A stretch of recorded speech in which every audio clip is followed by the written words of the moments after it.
Hi, this is Zachary and Elizabeth, and thanks for tuning in to Simply Enough. If you're liking our podcast, we'd love it if you'd share with your friends and family. And then rate and review to raise our visibility and spread the message of enoughness. We love you, and remember, you are simply enough. Just as you are. Period. Welcome to Simply Enough, where we celebrate you. Because you are enough. Just as you are. Period. And so we're going to jump into not enoughness today. And she kind of pauses and she goes, "Thank you. You're not really handsome enough for me." Like, you never forget a moment like that. No. When we are in a moment, it feels so heavy and so defining. When really, truly, it's at most a chapter in your life story. It is a good perspective to share so that for the youth that are listening or those that interact with our youth, keep it at a moment. There's enough people in the world that might want to take you down. Don't be one yourself to take yourself down. All right. Hi, everybody. Welcome to Simply Enough. I'm Mr. Zachary Leonard. I'm Dr. Elizabeth Ignacio. And for those of you that are watching, you can actually hear it. For those of our listeners, we have a little pre-game chat where we just kind of connect with each other. Just an opportunity for us to, as friends, to just see how we're doing and whatnot. But it gets a little goofy where maybe we've got some nerves or something prior to hitting record and getting started.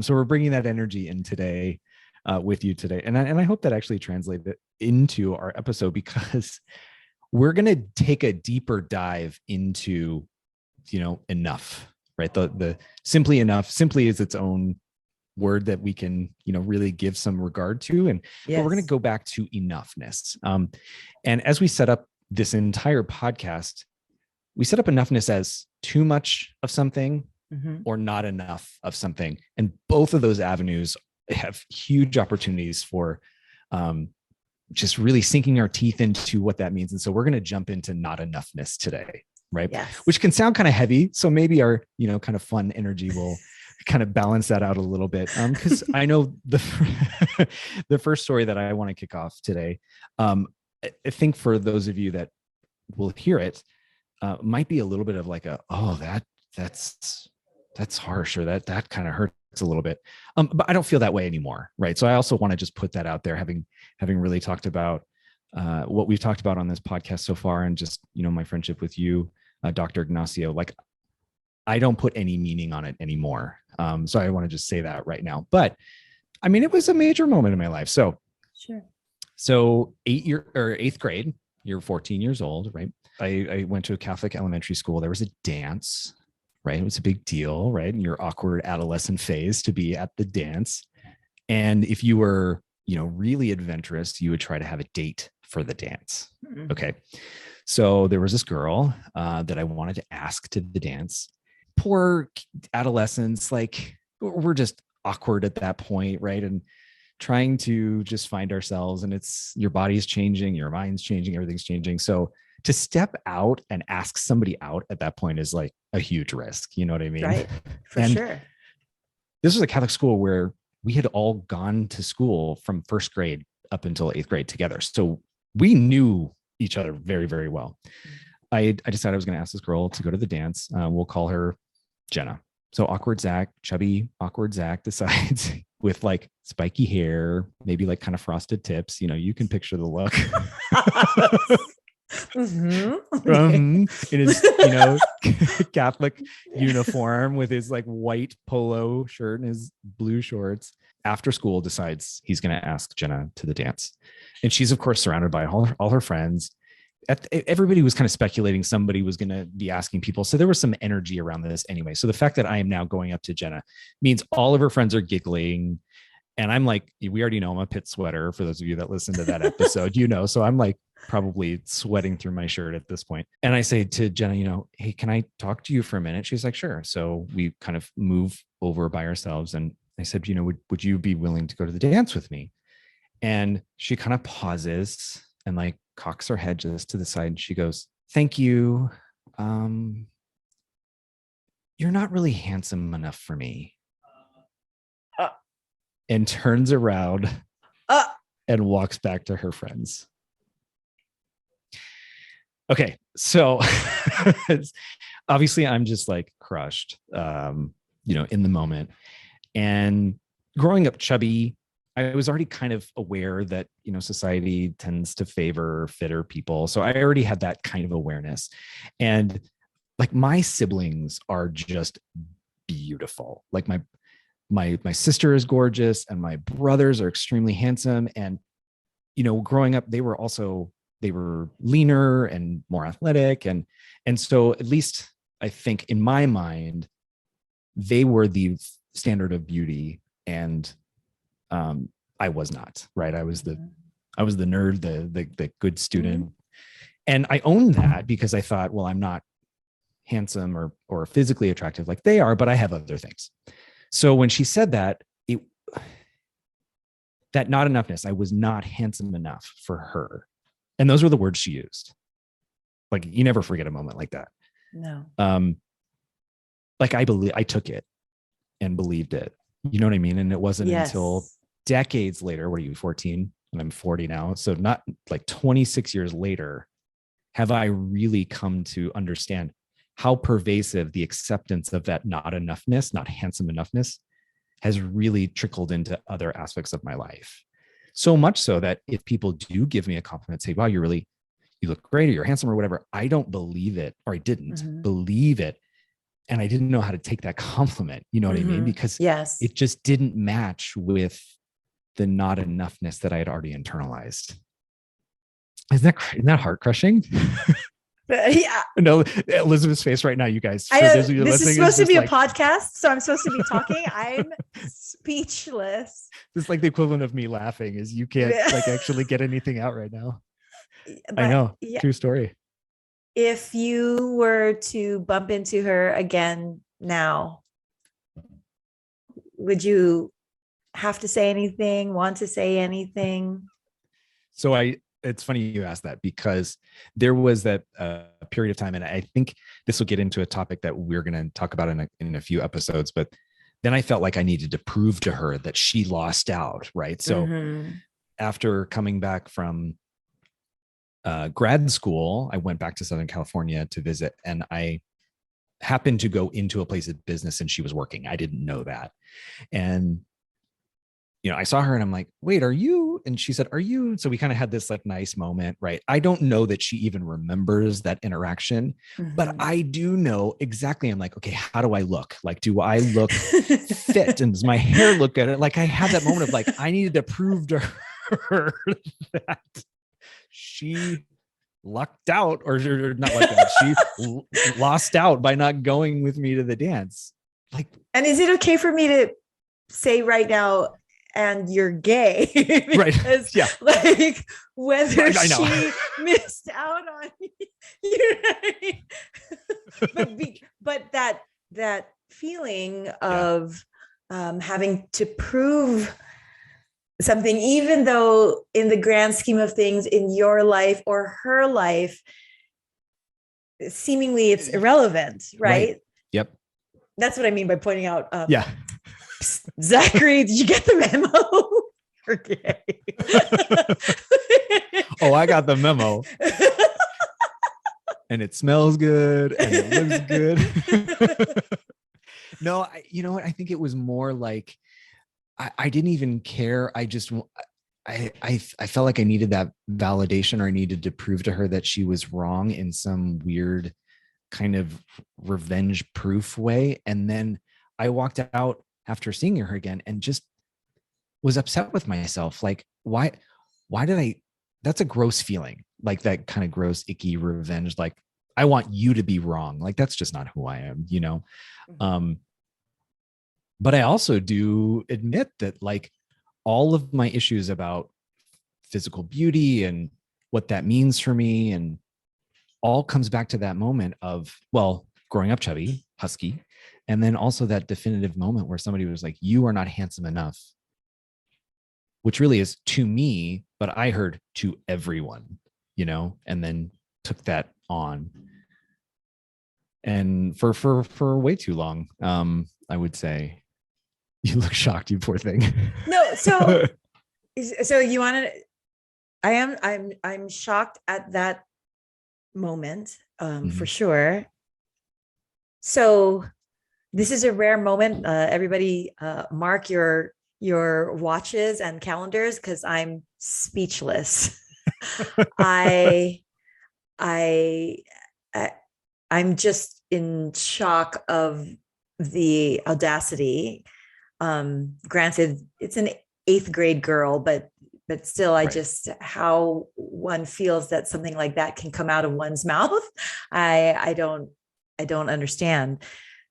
But what I do love and admire is, yeah, clearly, as you said, you've somehow shed that uh, label, that identity, that weight of that moment, in time. How did you do that? Well, it's been a long process, for sure, with, I would say, help from friends like you, and other people. But really, at the end of the day, it came down to what we've been saying all along in this podcast, is what is the meaning that I'm placing on it.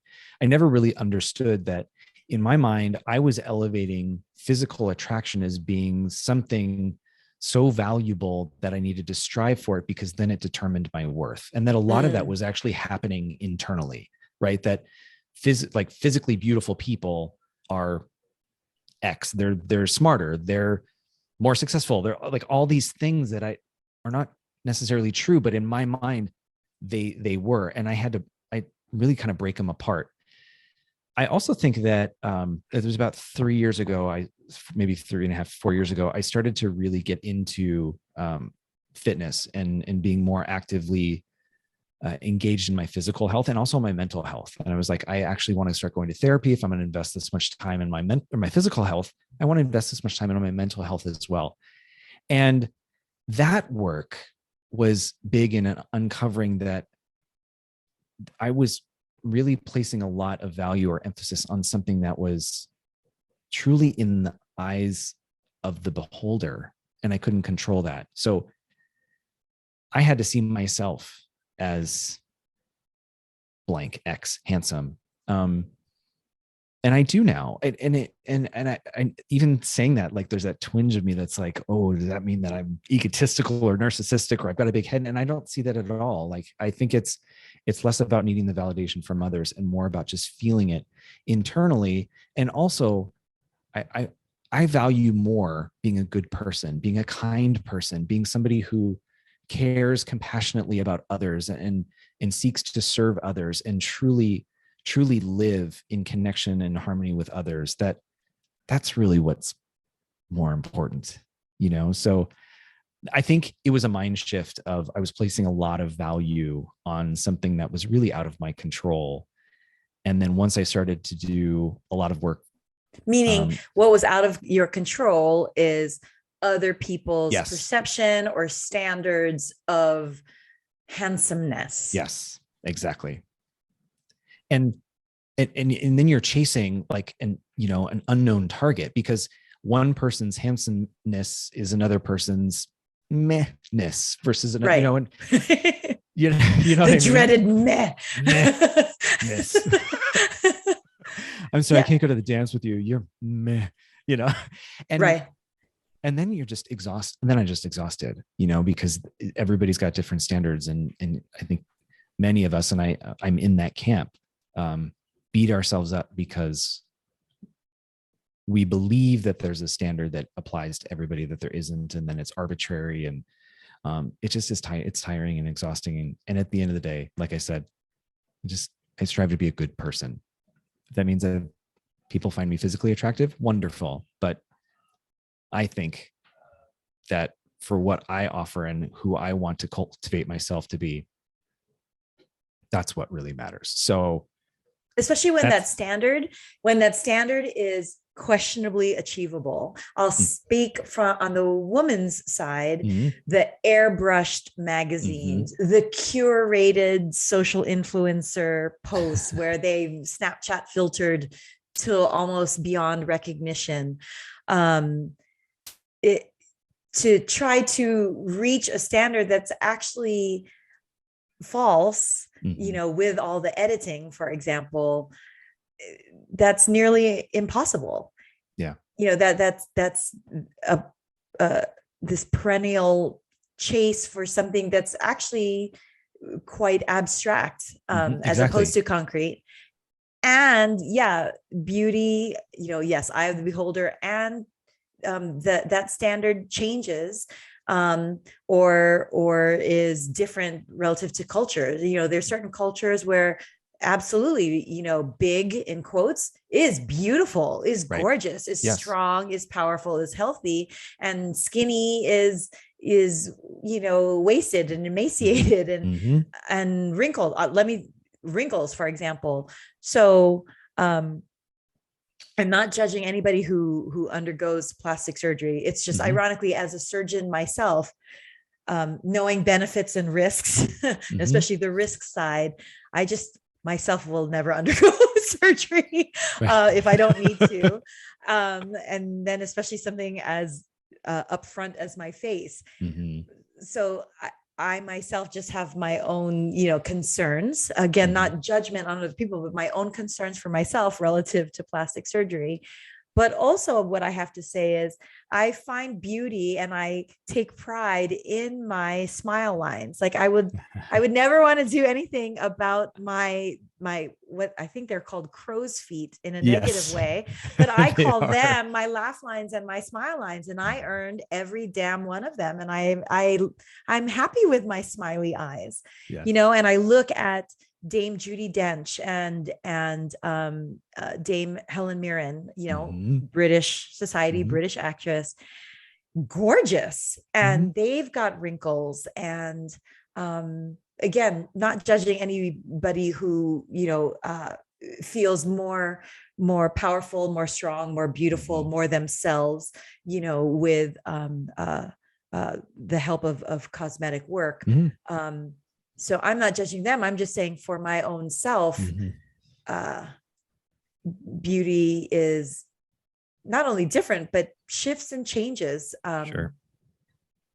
Well, and children don't know that. You know what I mean? Like at such an impressionable age of 14 years old, all I am, and we didn't have social media the way that our youth do now, but I was certainly exposed to it enough to know that there were quote unquote standards of beauty or standards of normal, right?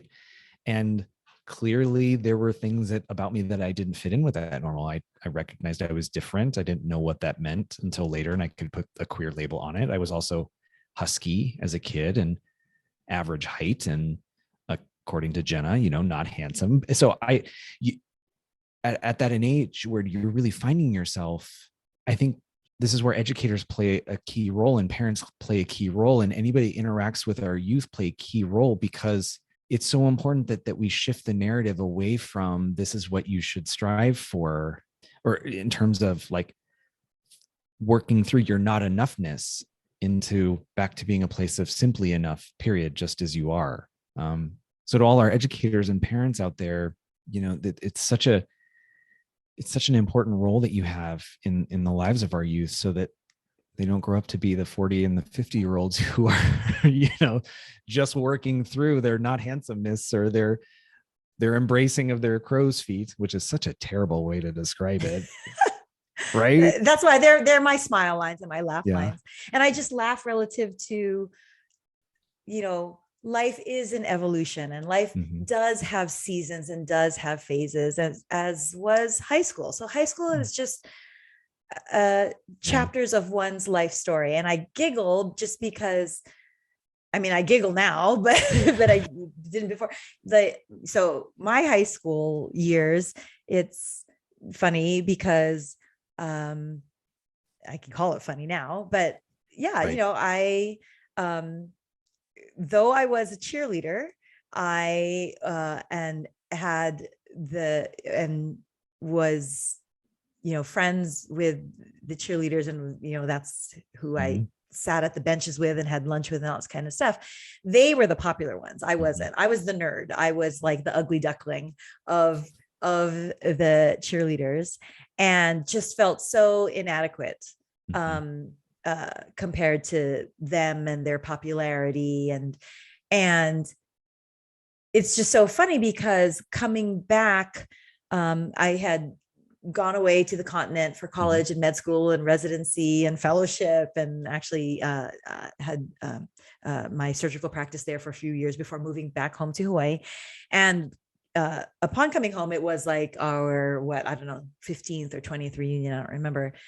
And there was a game of scavenger hunts. And what it was we were all handed out lists, and what you were to get the initial or signature of these people on the scavenger hunt. And so it was like, who is the quarterback and who is the valedictorian and who was the, get the signature of the blah, blah, blah, blah.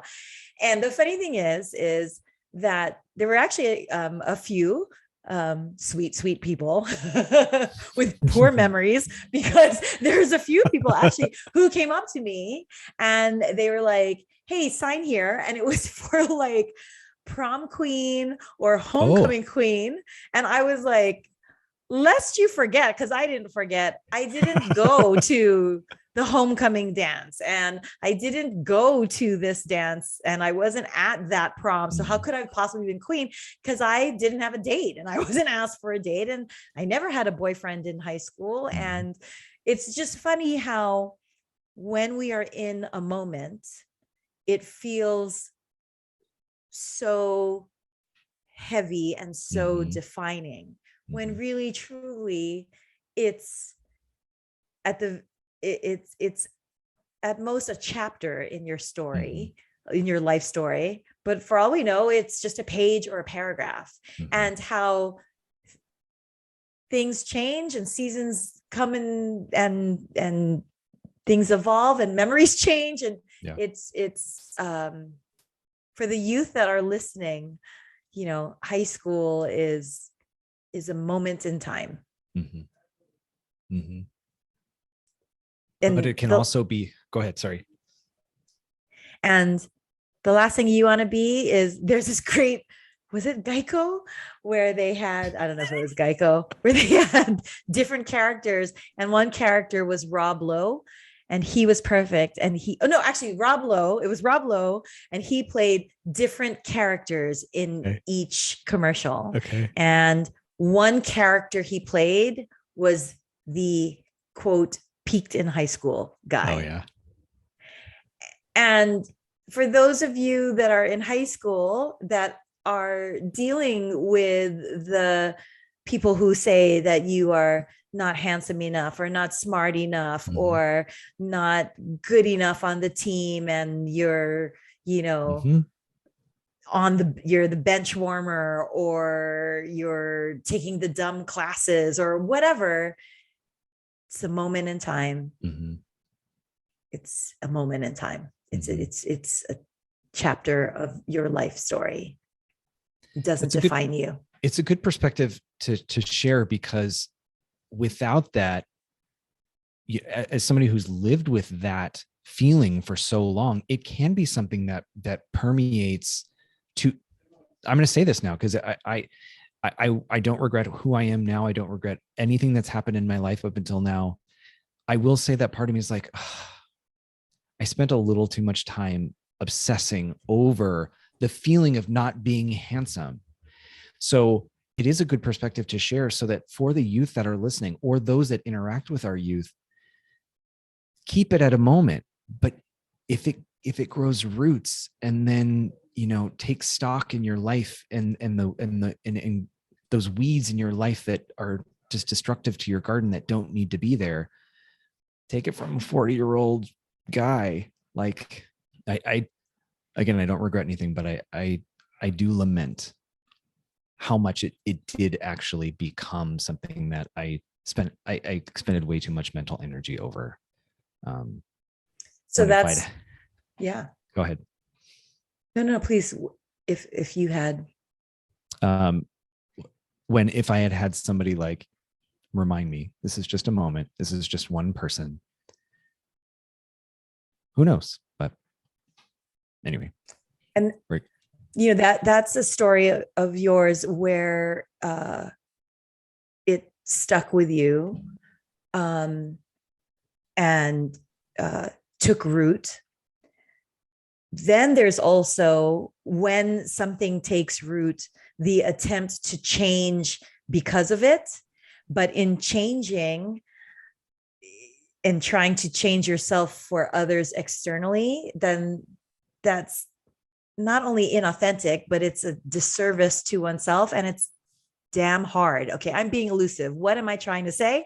So, sorry, that was a bad introduction. But I'm just noticing, like in your story, it's how that carried and stuck with you. Mm-hmm.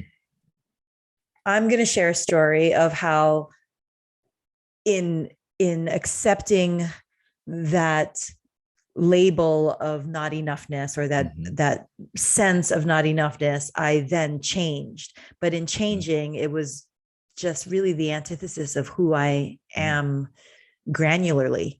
Meaning, so I am a woman orthopedic surgeon, and I'm sorry that I keep pointing this out, but it's an important point, which is 94% of the world's orthopedists are male. So I am very much in the minority. In my residency, my surgical training, I was the first female in 15 years and the third in its 50-year history. So it had been quite a long time before they had had a prior woman. And it was, I'll just say it, it was East Coast, obviously all boy, East Coast, all male. And in general, the surgical specialty of orthopedics is personified by the kind of alpha male. So it's very much an alpha male environment. And then there's me. Now, may I then also say, I was actually very blessed. As much as I describe that, that's the statistics. I was very blessed. Let me make it 100,000% clear that, boy, there was so many he for she's in my program, for which I'm grateful, who carried me, lifted me, believed in me, supported me. So please let me make that crystal clear. But it still doesn't hide the fact that I was very much a odd bird, the odd penguin, relative to the prior episode.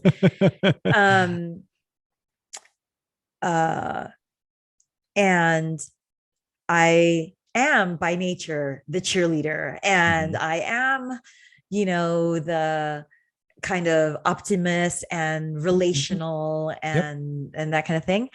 And I remember being told by a senior resident, so a resident higher in the hierarchy, who, by the way, also was very supportive of me and believed in me. But in challenging me, one comment that did come out was, who do you think you are? Like the social worker, Mother Teresa of the orthopedics department? You have to toughen up. Why are you being such a girl? Which, again, if I can clarify again, I can't imagine he'd be listening to this, but he was very supportive of me and lifted me. But that was a commentary that he made. And in my internalizing that and wanting to prove myself and prove my being the sole female in this fraternity, I decided upon myself. So I take ownership for the decisions and choices I've made. But then I just decided, okay, well, then I need to toughen up and macho up and that kind of thing. And through the evolution of the 5 years of my residency, by the time that I was a chief resident, I was hardened, and there's a lot of bitch in this little body, which is just so funny considering I came into it the Pollyanna huggy wuggy, Miss Aloha Aloha from Hawaii kind of girl. And then by my chief resident year, and I was the administrative chief, so even more so, I was the badass, tough ass kind of chief resident, I changed myself. I'm not even going to say the program changed me. I changed myself to fit to what I thought I was supposed to be. And that was the absolute antithesis to who I am. So when I did my sports medicine fellowship in LA, I decided, well, this is a new, fresh start. Speaking of chapters in one's life and seasons in one's life, I'm like, well, this is a fresh start. So I'm just going to be me. And I'm, come hell or high water, I'm going to be, happy cheerleader, smooshy whoopchie. Can I give you a hug, patient? Can I give you a hug, nurse? Do you know what I mean? And what a liberating season to re-find myself and remember myself. And it's funny too, because as being part of the faculty, because here's the funny thing too. So they asked me to stay and stay on as faculty and join the practice. So how very liberating it was, how very liberating it was to be me, and in being me and feeling liberated of being me. And it's so much easier to be yourself than to be some other model or some other image of what somebody else wants of you, right? So here I am, I'm me, and they wanted me to stay, and they wanted me to join the practice, and they wanted me to join the faculty. And then upon becoming a part of the fellowship faculty, other residents, when they wanted to do sports medicine fellowship, they would rotate through, or they would come and interview. And there were some that came from my former program as med students. And it was just so funny, the commentary and almost the relief in the faces of these residents that were applying to come to the fellowship, how they could see how happy and easygoing and just real and authentic I was, and how that made me that much more approachable and available for them. So in remembering me and in refinding myself, it made me better, easier for others.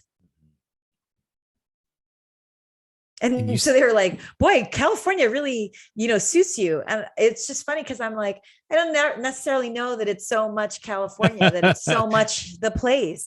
It's more so that, yes, it's the environment and the work culture. But again, I don't even blame my East Coast program, because I can't say enough that there were so many, the majority of he for she's there, meaning I was so very supported. And to this day, I still have that support, from my colleagues and mentors of my East Coast program.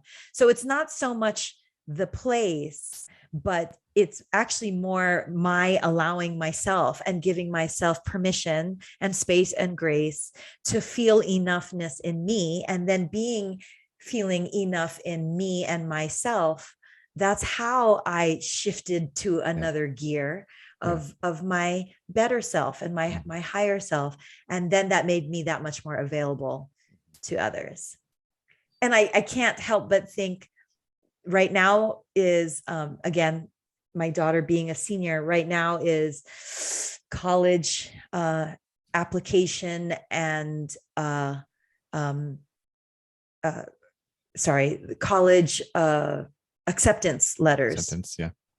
And as I said in previous episode, that stress is behind us because, Gracie applied early to her dream school and she got in, but, I love her classmates as my own Calabash daughters and sons. And so she tells me, who got in certain places and who didn't get in others, and how her friends are feeling. And because I care more not where they're going, I care about how are they feeling about it. Yep.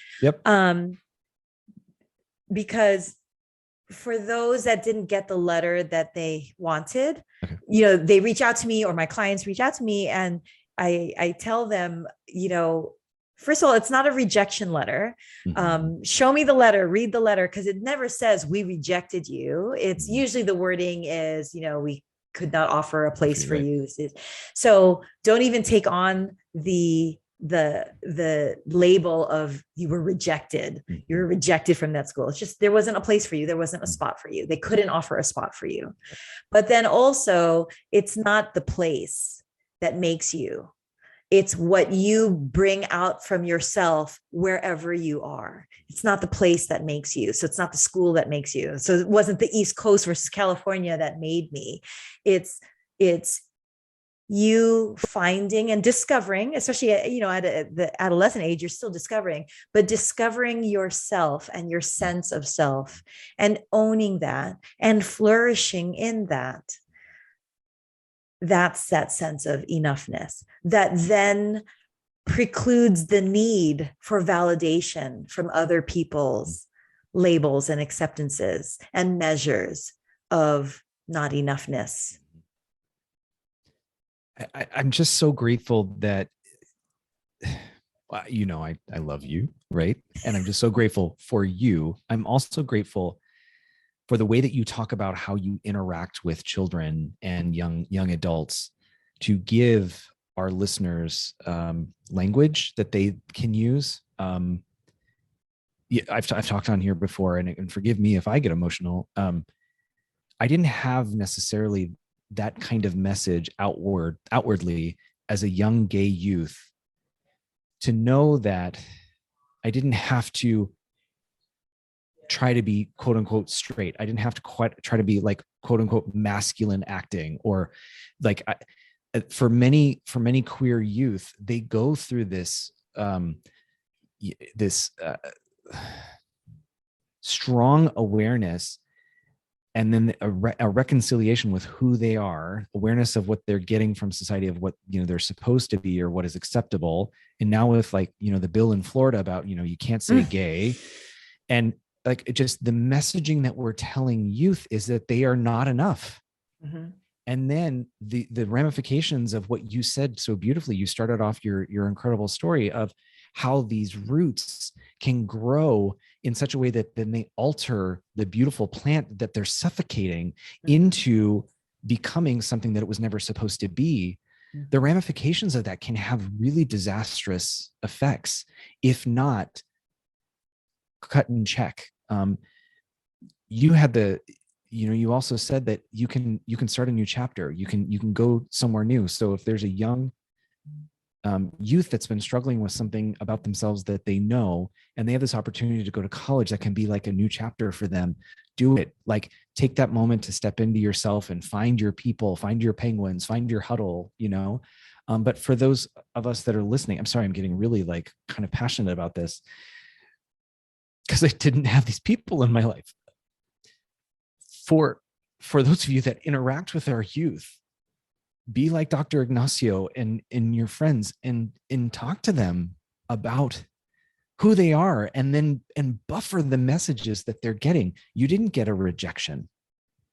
It may feel like that. You didn't get a rejection. They couldn't offer you a place. There's another opportunity for you. So be the gardener that pulls the weeds out of their garden so that they can grow and become who they are. Don't be those, freaking politicians that are passing these laws that are sending explicit messages to our children that they are not enough. Because they don't deserve that. They deserve to be seen for the beautiful people that they are, and the beautiful people that will grow up and change our world. Sorry. Ooh. What are you sorry for? I got a little spicy there. As you should. Well, I don't like to use the word should, as you know, but yes, and appropriately so. Words matter. They do. And a sense of self matters. And, speaking of words matter. So for some, so speaking of words matter, there's a daily practice of affirmations that some people ascribe to, where you look in the mirror and you affirm things. And that, I will be perfectly honest, I can't do that, because the reason why, and it's part of those roots that have set in since youth, right? I have this little itty bitty shitty committee in my mind that tells me, no, you're not. No, you're not. Yeah. No, you're not. So I cannot look at the mirror and be like, I am thin and I am beautiful and I'm not quite there yet. I can't. The little itty bitty shitty committee is I love that. Holding forum right now.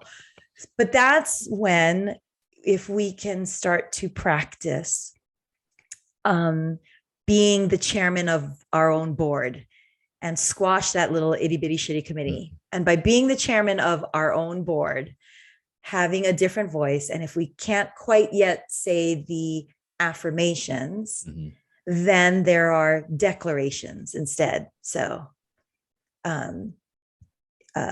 I declare I'm getting healthy. I declare I'm losing weight. I declare that I'm moving forward from this relationship. I declare that I'm finding a better fit for me for a job.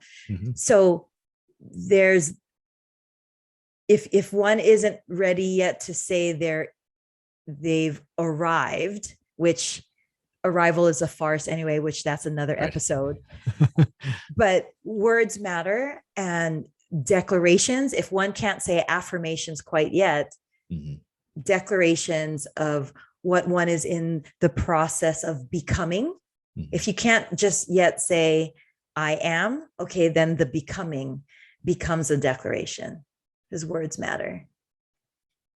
Does that make sense? It totally makes sense. And I think it's a great place for us to wrap up the episode. I mean, I was thinking as you were talking, I don't think we've touched on a lot of takeaways, right? For those of us that are still confronting the not enoughness adjectives or qualifiers that we've taken on or we've internalized, that is big work. And then our role in what we say to others, but it does come back to what we say, like, I am simply enough, just as I am, period.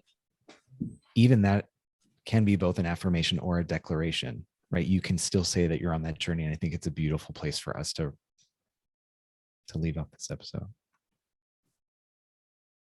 Love you. I adore you. You are enough. I declare that and I affirm that. You are enough, just as you are. Thank you. And I'm handsome too. You are handsome. Hottie. You're a hottie. And actually, as you declared, you're a spicy hottie. Well, you own are it. Just as you are. I will. And you know what? Everybody, sit with your own self, everybody, and give, I'm going to get censored for this, middle finger to the itty bitty shitty committee in your minds. Those inner voices. There's enough people in the world that might want to take you down. Don't be one yourself to take yourself down. You take control of that board. You are the chairman of that board. Squash that little itty bitty shitty committee. Why are you laughing? That's it. I'm done. I love you. I love you too. Love all of you. Thank you for listening. Thank you. Bye. Bye.